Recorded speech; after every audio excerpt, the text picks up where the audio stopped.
this idea that saying or calling white supremacy is equated to calling yourself closed-minded is wrong. We don't want TYT to be closed-minded. Where's the energy you had before the election outcome? Why now is it not okay to call fascism fascism? The walls seem to be closing in on Ana Kasparian and Cenk Uygur at the Young Turks. More and more people on the left are starting to call them out. Over the last few days, we've had a really public feud between Ana Kasparian and Emma Vigeland on Twitter/X. Now we have Mondale Robinson, who is a host and contributor on the Young Turks, going on Ben Dixon's show to say that he can't continue with TYT with Ana Kasparian and Cenk Uygur saying the things that they have been saying. This is a very explosive segment from Ben Dixon's show. We're going to take a look at clips from this. I will share my thoughts on this as well. You don't want to miss it. Let's get into it together. Also, right now, I will do no more work. I don't know why. Something just said I will do no more work with TYT though. In its current capacity, I will. Oh wow, bro! No more content. I will be on no more shows. It's over for me. Like something just told me I have to say that, and I need to put it on Twitter. I need to text Cenk and Ana. Y'all can't call me for no more shows. I'm done with what? This. Yeah, in real life. Are you serious? I'm serious. Damn, that's 100. I tell people. Past couple of years, I've been taking paychecks from TYT. At this moment, I feel disgusted by that, dog. I don't like where TYT is right now. TYT is starting to act like, and listen, I'm telling people right now, I have not severed my relationship with TYT. I'm being a buck. So what I'm saying right now might just end that relationship. Whoa. No, I'm gonna say what I gotta say. It's the anniversary night, nigga. We're not doing a relationship ending tonight. I'm with my family and I'm talking to our extended family.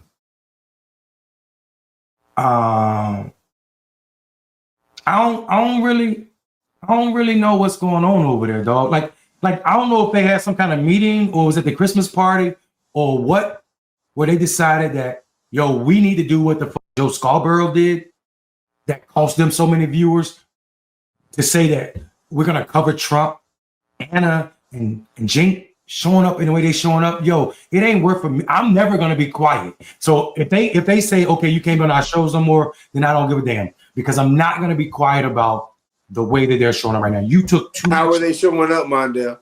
Like MAGA, like an extension of damn Trump. Like, bro, you need to this idea that these people ain't white supremacists, like normalizing Trump supporters as if they ain't racist, dog. I am not okay with it. I'm not gonna be good with Joe Scarborough and Mika Brzezinski or Cenk or Ana or anybody pretending that these people aren't threatening our lives. I'm a black person first. They can keep that money for them videos. I'll go back to kissing my wife and not having to create videos in the afternoon. I don't care. It's not what I'm not comfortable. We should all be mad. That was the last beacon other than Democracy Now! And Free Speech TV. That's right. Talking about real progressive media. Y'all took too much money from the ethos. Y'all took too much money with too many billions of views to be doing what y'all doing right now. And if you don't know what Mondale Robinson is talking about, just in the last week or so, and I've done videos, I've covered this on my channel in videos, but we had Ana Kasparian go on Glenn Beck's show. I mean, I didn't even know Glenn Beck was still around, had an audience anymore, but apparently he does. Ana Kasparian went on his show. And then we had Cenk Uygur go on Patrick Bet-David's show just in the last few days, talking about how, you know, he's cautiously optimistic about Trump and blah, blah, blah, all of that. When a year or so ago, Cenk Uygur went on Patrick Bet-David's show talking about how Trump was a moron and what a danger he was and all of that. It's getting strange, everybody. So I don't know who offered you a check or which check you're trying to get, but I'm disgusted by it as a contributor and a person who helped grow Rebel HQ, another money source for y'all, to over 1 million followers, dog. I average 30 million views a year on Rebel HQ myself. None of those views join my personal YouTube channel or nothing. So the pennies that they give me is not enough to make me sell my soul. I don't know what's going on. And if y'all are cool with it, I need to question y'all bona fides. And I'm not talking about YouTube personally. I'm talking about everybody who say they part of the Squirrel Gang, the Dragon Squad. I need to know what's going on. We should be asking these questions, dog. And we should be asking these questions with questions. We should be asking these questions with the lack of subscriptions. That's right. That's right. In that manner. I don't give you enough to pay nobody's bill, but I subscribe at $100 a month. That's a big level from one person when you got over 1 billion views. I cannot send that $100 a month to TYT. So one thing that I wonder about this, so he is a contributor to their network, Mondale Robinson is, but he's paying $100 a month to them? I don't understand that. That doesn't make any sense to me. Why would they not just give him a free subscription? Maybe I'm misunderstanding that. As long as they're acting as if Donald Trump followers aren't the same people who are trying to kill me and my wife. And that is not hyperbole. I live in segregated world because I'm still getting death threats. The FBI had to get involved to get me my email back because I was hacked by these people. In real life, in this cycle, I've never thought I would say thank you to an FBI agent. The FBI agent called me and was like, you're in danger. Your wife can't travel by herself. So these people, and out of love and respect for my wife, I'm obligated to do it today. I'm asking real questions. Cenk, Ana, and also TYT, what are we doing? You know what I mean? So my thing is, for our viewers who have not watched that, could we get some exacts? And maybe we can put that and compile that into what exactly, because I like TYT. I'm over here I hate to be like this, but I'm over here kind of innocent. Whenever I turn on TYT, I see some shit that I like.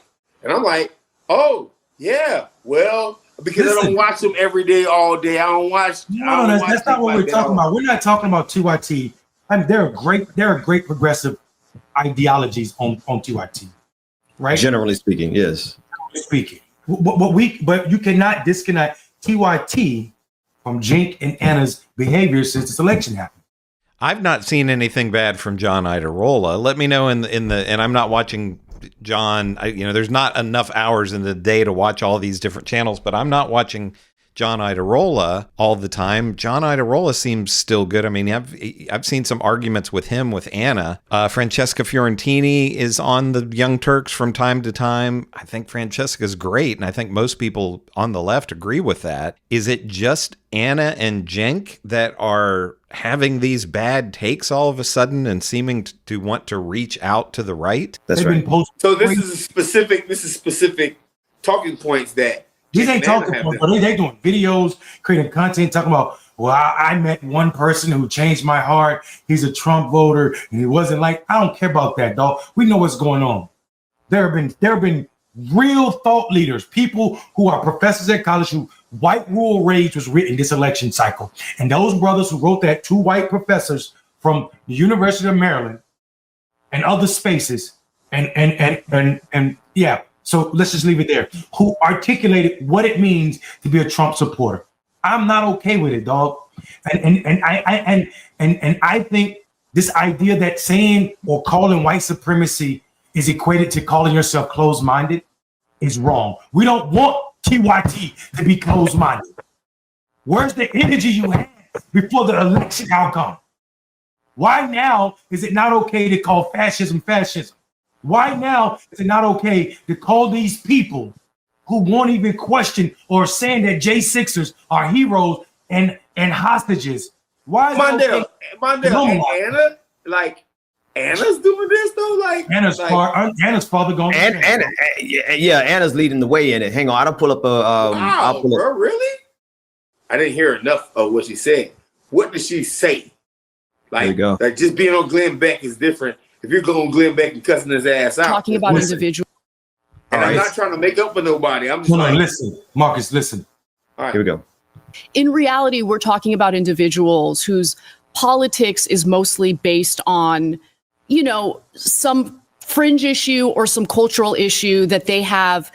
It's not just that they care about that issue, it's that they've taken that issue and they've made it part of their identity, the core of who they are. And it's almost like what you would expect from religious zealots, you know? And so there's a fundamentalism involved in the way that they treat these issues, and there's no room to negotiate. There's no room. She's talking about the left. To maybe consider the thoughts and concerns of individuals.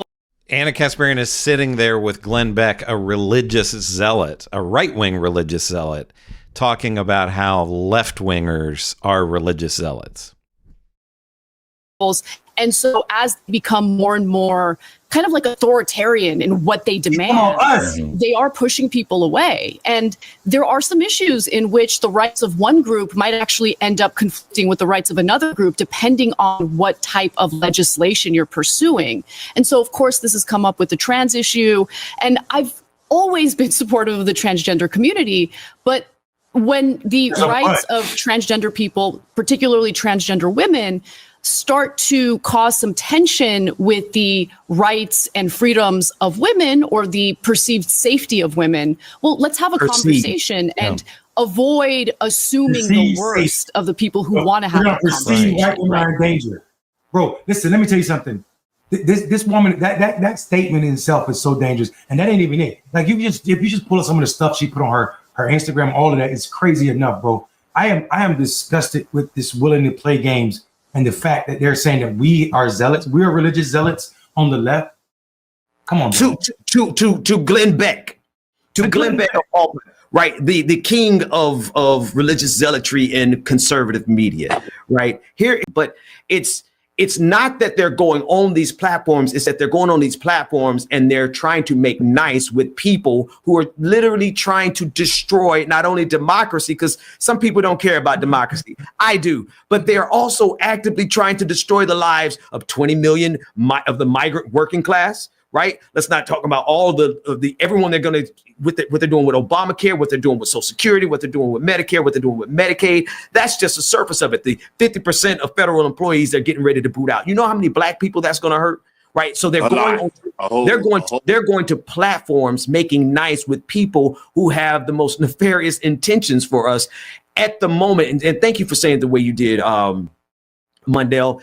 At the precise moment when we need progressive media on lock. We need progressive media hitting on all cylinders. And we got them instead over there trying to make nice with Glenn Beck and Tim Pool and all the rest of them. For what? For why? For clicks? Patrick Bet David. Hold on. I got to go further. We need to clip this, what I'm about to say. Okay, but Hold on. I want you to land it. I want you to land your plane. But right now, my soul is saying I got to do this. All right, go ahead. As an anniversary gift to me and my wife, if you are watching this show right now and you subscribe to TYT, unsubscribe, and you need to get a paid subscription to Ben Dixon right now. If you love us, if you're serious about progressive policies, and you won't just do it, you will screenshot me saying this and tag Cenk in it, and Ana in it, and TYT in it, and Rebel HQ, and share it. Because, and I want to say with what Mondale Robinson is saying here, Benjamin Dixon does really good stuff. And this was before he even said this part. I was going to say the same thing. Go to his channel and subscribe. This video with him and Mondale Robinson is about 25 minutes long. I just wanted to show you a few clips of this, but what do you think is going on here? I mean, I'm getting this in my comments all the time. Anytime that I cover Cenk and Ana, doing stories that I agree with, and people are like, we don't like Ana and Cenk anymore. Is this a grift? Do you think that Cenk and Ana are making this rightward shift just for money? I know they talked a lot about Israel and how their views on Israel had affected their viewership. And I wonder if they felt that they needed to make this rightward shift to get their viewership back up. I don't know how many viewers they lost or how many clicks or any of that they lost, but they talked over and over again about how, you know, they were going to cover Israel the way that they did, but that was hurting them with viewership and they didn't care. But now, a few months later, they're going on all these right-wing shows. And like I said before, Anna goes on Glenn Beck. Cenk goes on Patrick Bet-David. And they are not doing, there's not a whole lot of disagreement with them. They're trying to reach out and they're talking about how the left is terrible and blah, blah, blah, all of this. So, you know, you never know with any of these people. I don't know any of these people personally, any of these channels that I'm covering, but you don't know what's an act and what's not. And it makes it really difficult to find out who the people are on these different channels that you can trust, because you never know if they're really saying what they believe or if they're just saying it for clicks and views and to make money. But what do you think is happening here? I mean, do you think, is Mondale Robinson correct in calling them out the way that he is, the Young Turks that, you know, he's worked for quite a long time? Is he correct in what he's saying? Are Anna and Cenk truly selling out to the right? I mean, it does not look good for what they're doing at TYT. And I've been watching these channels, you know, Cenk and Ana for years and years, but all of these different progressive channels, and it seems like they're all at war with the Young Turks. Let me know in the comments what you think. Make sure to give me a like and subscribe to this channel. Subscribe over at Ben Dixon's channel. He does really good stuff there. This is Chris on Culture. I'll see you in the next video.